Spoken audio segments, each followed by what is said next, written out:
Hi అండి, అందరికీ నమస్కారం. Welcome to my channel. మరుగుతున్న నీళ్ళలో కొబ్బరి వేసి ఈ రెసిపీ కానీ చేశారంటే రుచి అద్భుతంగా ఉంటుంది. సో లేట్ చేయకుండా మరి దీని ప్రాసెస్ ఏంటో చూసేద్దాం. ఈ రెసిపీ కోసం ముందుగా మిక్సీ జార్ తీసుకుని ఇందులోకి 1 కప్పు దాకా కొబ్బరి తురుము వేసుకోండి. కొబ్బరి తురుము బదులు చిన్నగా కట్ చేసుకున్న కొబ్బరి ముక్కలైనా వేసుకోండి. ఇప్పుడు ఇందులోకి ఒక చిన్న అంగుళం అల్లం ముక్క వేసుకోండి. 5 నుంచి 6 పచ్చిమిరపకాయలు వేసుకోండి. మీకు పైసీ ఎక్కువ కావాలనుకున్న వారు ఇంకా 2 ఎగస్ట్రా అయినా వేసుకోవచ్చండి. ఇప్పుడు వీటిని నీళ్లు పోయకుండా మెత్తగా గ్రైండ్ చేసుకోవాలి. నెక్స్ట్ స్టవ్ మీద కడాయి పెట్టుకుని ఏ కప్పుతో అయితే కొబ్బరి తురుము తీసుకున్నామో అదే కప్పుతోటి 1 కప్పు నీళ్ళని వేసి మరిగించుకోవాలి.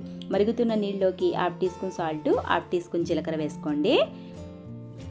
ఇలా మరుగుతున్న నీళ్ళలోకి 1 కప్పు దాకా బియ్యం పిండిని తీసుకుని కొద్దిగా యాడ్ చేసుకుంటూ గరిటెతో కలుపుకుంటూ ఉండలు లేకుండా ఉడికించుకోవాలి. ఇలా ఉడికించుకున్నాక ముందుగా గ్రైండ్ చేసి పెట్టుకున్న కొబ్బరి పేస్ట్ని కూడా వేసుకుని మొత్తం ఒకసారి కలుపుకోండి. పిండి మిశ్రమాన్ని 1 నుంచి 2-3 నిమిషాల వరకు లో ఫ్లేమ్లోనే కలుపుతూ ఉడికించుకోవాలి. ఇలా మనకి పెనం నుంచి సపరేట్ అయిందంటే పిండి కన్సిస్టెంట్ కరెక్ట్గా సరిపోతుందండి. ఇప్పుడు ఇందులోకి ఒక 2 రెమ్మల కరివేపాకుని చిన్నగా కట్ చేసి వేసుకోండి. అలాగే ఒక గుప్పుడు కొత్తిమీర కూడా కాళ్ళతో సహా వేసుకోండి. కాళ్ళతో సహా వేసుకుంటేనే ఈ రెసిపీకి మరింత టేస్ట్ వస్తుందండి. కరివేపాకు కొత్తిమీర ఫ్లేవర్ మంచి పిండికి పట్టేలాగా మళ్ళీ ఒకసారి కలుపుకొని ఇప్పుడు స్టవ్ ఆఫ్ చేసేసుకుని ఈ మిశ్రమాన్ని కిందకి దించేసుకుందాం.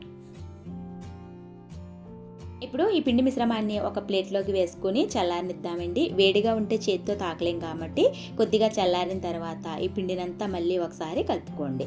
ఇలా కలుపుకునేటప్పుడు మీకు చేతికి అంటుకుంటుంది అనిపిస్తే కొద్దిగా చేతికి ఆయిల్ అప్లై చేసుకుని కలుపుకోండి. బటర్ పేపర్ కానీ లేదా కవర్ కానీ తీసుకుని కొద్దిగా ఆయిల్ అప్లై చేసుకోండి.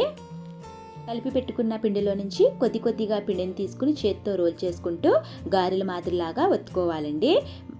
ఈ గారెల్ని మరీ మందం కాకుండా అలాగని మరీ పల్చగా కాకుండా కొంచెం మీడియం సైజులో చేసుకోండి. మరీ పల్చగా చేసుకుంటే మనకి ఆయిల్లో వేసినప్పుడు విడిపోతాయండి. అందుకని కొద్దిగా మీడియం సైజులో కొద్దిగా మందంగా ఉండేటట్టుగా చేసుకోండి. కానీ గారెలన్నీ రెడీ చేసి పెట్టుకోవచ్చండి, లేదా ఆయిల్లో వేసేటప్పుడు రెడీ చేసి అయినా వేసుకోవచ్చు. నెక్స్ట్ డీప్ ఫ్రైకి ఆయిల్ పెట్టుకుందామండి. ఆయిల్ హీట్ అయిందో లేదో ఒకసారి చెక్ చేసుకోండి.